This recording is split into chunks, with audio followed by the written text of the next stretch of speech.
చీమా నన్ను ఎందుకు కుట్టావు అంటే నా బంగారు పుట్టలో వేలు పెడితే కుట్టనా అందంట. నువ్వు 4 గోడల మధ్య ఉన్న నా ఫ్యామిలీని మాత్రమే వాడుకున్నావు. నేను ప్రపంచం నలుమూలలా ఉన్న నీ వాళ్ళందరినీ ఆడుకున్నా. మొత్తం 125 మంది నెట్వర్క్ అంటే ఇది. ఇప్పుడు చెప్పు, ఢిల్లీ వదిలి వెళ్లాల్సింది నువ్వా నేనా? కాళ్ళ మీద పడాల్సింది నువ్వా నేనా? డిసైడ్ చేసుకో. ఒక్క ఫోన్ కాల్ చాలు టోటల్ నీ ఫ్యామిలీ క్లియర్ అవ్వడానికి. చూడు, నీ వాళ్ళందరినీ వదిలేస్తున్నాను, కానీ నీకు విషయం చెప్పడం మర్చిపోయాను.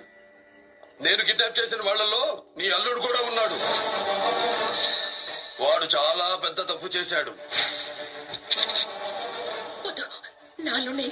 నీకు మాట ఇచ్చాను, నీ అల్లుడిని చెబుతానని. నేను మాట తప్పే మనిషిని కాదు.